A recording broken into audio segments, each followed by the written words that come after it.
1857 का विद्रोह आप सबने जरूर पढ़ा होगा। और कोई भी प्रतियोगी परीक्षा हो, आप यूपीएससी का एग्जाम देने जा रहे हो, पीसीएस का एग्जाम दे रहे हैं या अदर कोई भी कॉम्पिटिटिव एग्जाम दे रहे हैं, तो इतिहास के सभी कालखंडों में 1857 का जो विद्रोह है वो बहुत महत्वपूर्ण है, प्रश्न के अनुसार भी और आपको पढ़ने के लिए रुचिकर के अनुसार भी। 1857 के विद्रोह पर अगर देखा जाए तो उसके बहुत सारे आयाम हैं कि भाई 1857 का विद्रोह क्यों हुआ, क्या ऐसे कारण थे, 1857 के विद्रोह के कौन से केंद्र थे भारत में, कहां कहां उसका नेतृत्व किस प्रकार के आंदोलनकारियों ने किया, उनके नाम आपसे पूछे जाते हैं। 1857 के विद्रोह का नेचर क्या था, उसका स्वरूप क्या था और उसके बाद हुए परिवर्तन क्या थे, ऐसे बहुत सारे हैं। विशेष रूप से मैं यूपीएससी के लिए और पीसीएस के लिए बात करना चाहूंगा तो इसमें बहुत गहनता के साथ प्रश्न पूछे जाते हैं 1857। सबसे पहली चीज है कि 1857 का जो विद्रोह था उसका कारण तुरंत आपको ध्यान आया, अच्छा जी बिल्कुल सही है, ये बात सही है। तो आपको भी बहुत जल्दी क्लिक हुआ है कि चर्बी वाले जो कारतूस थे वो 1857 के विद्रोह का कारण। जी, ये बात एकदम तात्कालिक रूप से सही है और ये बात सही है कि 1857 के विद्रोह का जो तात्कालिक कारण था वो एनफील्ड राइफल में प्रयोग होने वाले चर्बी वाले कारतूस थे, जिस कारतूस पर इस प्रकार की अफवाह थी जहां तक है कि उस पे गाय या सूअर की चर्बी का प्रयोग किया गया था और अगर भारतीय सैनिक उसको मुंह से लगाते हैं तो उनका धर्म भ्रष्ट हो जाता है। इसी सोच को लेकर बैरकपुर की छावनी में सबसे पहले मार्च 1857 में मंगल पांडे के नेतृत्व में सबसे पहले विद्रोह हुआ। कुछ उन्होंने अपने सैनिक अधिकारी जो थे उनकी हत्या भी कर दी थी। उसके बाद क्या हुआ, उन्हें गिरफ्तार कर लिया गया, फांसी दे दी गई, कई को मृत्युदंड दे दिया गया और उस विद्रोह को अप्रैल 1857 में बंद कर दिया गया, उसका अंत कर दिया गया। लेकिन फिर ये विद्रोह क्यों शुरू हुआ बाद में, और जो इसकी डेट है, एग्जैक्ट डेट है 10 मई 1857 को। तो भारत के बहुत सारे केंद्रों में शुरू हुआ, जहां पर तो अंग्रेज छावनियां भी नहीं थी वहां पर वहां शुरू हुआ, जिनका संबंध चर्बी वाले कारतूस से भी नहीं था। आप देखो बहुत सारे जो जमींदार थे वो 1857 के विद्रोह में शामिल हुए, अनेक राजा उसमें शामिल हुए, बहुत सारे किसान शामिल हुए, जन सामान्य के लोग शामिल हुए, तो उनका मैटर तो उससे नहीं था। तो इसका मतलब है कि जिनका संबंध चर्बी वाले कारतूस से नहीं भी है, डायरेक्ट नहीं भी है, वो भी 1857 के विद्रोह में शामिल होते हैं। तो मतलब यह है कि 1857 के विद्रोह के कुछ अन्य कारण भी थे, जिन्हें इतिहासकार स्थायी कारणों के अंतर्गत रखते हैं। स्थायी कारण मतलब लंबे समय से जमा हो रहे हैं, और जैसे आप जानते हैं कि जब से British east India company Bharat में रही, उसने अपनी जो शोषणकारी नीतियां भारत में अपनाई हैं, चाहे वो आर्थिक नीति हो, सामाजिक नीति हो, सांस्कृतिक धार्मिक नीति हो, राजनीतिक नीति हो, उनसे लंबे समय से, उन शोषणकारी नीतियों से लंबे समय से भारतीयों के मन में असंतोष रहा, और उसी असंतोष की एक बड़ी अभिव्यक्ति जो है वो 1857 का विद्रोह है। हालांकि छोटी छोटी अभिव्यक्तियां आदिवासी आंदोलन और कई आंदोलनों में निकल कर आई हैं, लेकिन एक जो बड़ी अभिव्यक्ति थी वो हमारे पास 1857 में हमें दिखाई दी।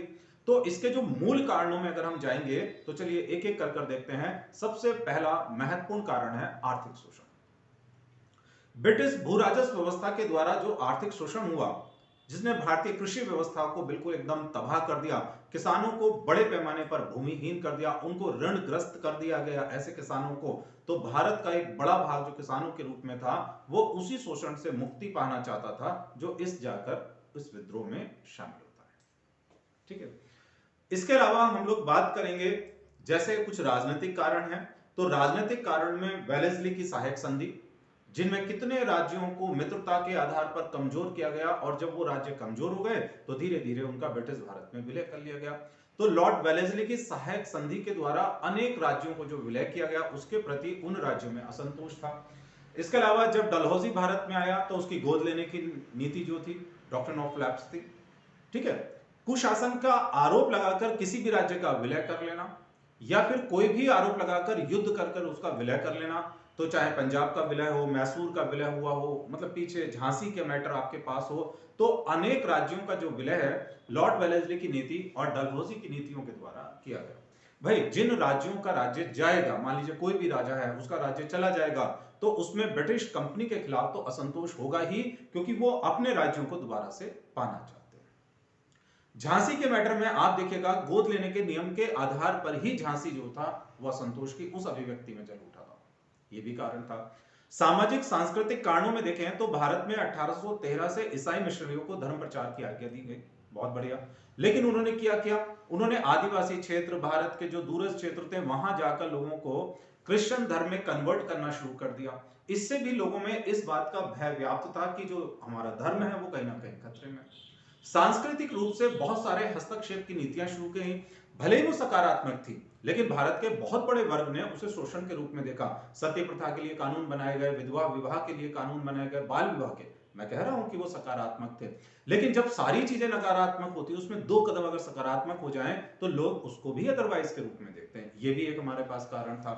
सैनिकों को डलहौजी के काल से बहुत सारी सुविधाओं से बंद कर दिया गया था, उनसे वंचित कर दिया गया था। जैसे धार्मिक चिन्ह रखने की व्यवस्था थी, मान लीजिए कहीं सैनिक एक स्थान से दूसरे स्थान जाते हैं, उनको यात्रा भत्ता दिया जाता था, वो बंद कर दिया गया था। निःशुल्क डाक व्यवस्था थी, वो बंद कर दी गई थी। तो ऐसे अनेकों कारण जो थे वो चल रहे थे। और सबसे बड़ी चीज जो इन कारणों में थी कि ब्रिटिश कंपनी के लोगों के द्वारा, अंग्रेजों के द्वारा भारत में जो जातीय अभिमान की भावना थी, वो सबसे महत्वपूर्ण कारण था।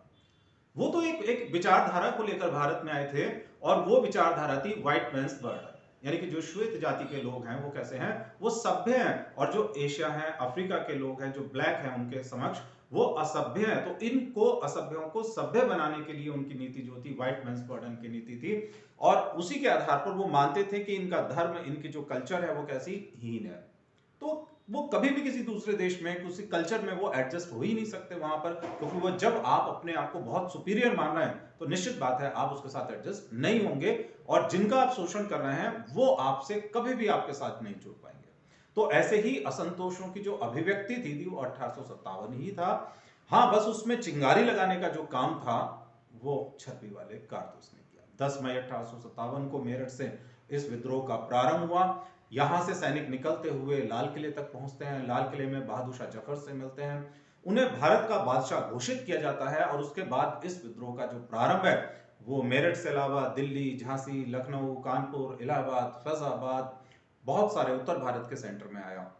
हम आगे आपसे चर्चा करेंगे कि इस विद्रोह का दमन किस प्रकार से हुआ, क्या इसके अलावा कौन से वो कारण थे जिसके कारण इसको जो है एक असफल विद्रोह के रूप में माना गया, वो मैं आगे चर्चा करूंगा। लास्ट में मैं एक चीज और जरूर बताऊंगा कि चाहे हम इसको विद्रोह के रूप में देखें या स्वतंत्रता संग्राम के रूप में, वो सिर्फ इतिहासकारों का देखने का एक नजरिया। मैं कई बार उसको स्वतंत्रता संग्राम में भी बोल देता हूं, क्लास में विद्रोह भी बोलता हूं। तो जो ब्रिटिश इतिहासकार हैं वो इसको विद्रोह यानी रिवोल्ट के रूप में दिखाते हैं, क्योंकि ये अंग्रेजी शासन के खिलाफ एक बात हुई, तो ये रिवोल्ट के रूप में। और अगर हम इसको ये देखें कि भारतीयों की दृष्टिकोण से ये क्या है, तो भाई भारतीयों के दृष्टिकोण से तो एक स्वतंत्रता संग्राम है आपके पास। तो बस इस पॉइंट को आप थोड़ा सा लिखते हुए जो है थोड़ा सा ध्यान रखिएगा कि अगर भारतीय दृष्टिकोण की बात आ रही है तो एक स्वतंत्रता संग्राम है, और अगर ब्रिटिश दृष्टिकोण की बात आ जाती है हमारे पास में तो एक रिवोल्ट विद्रोह के रूप में। वो हम आगे क्लास में भी काफी चर्चा करेंगे, ठीक है।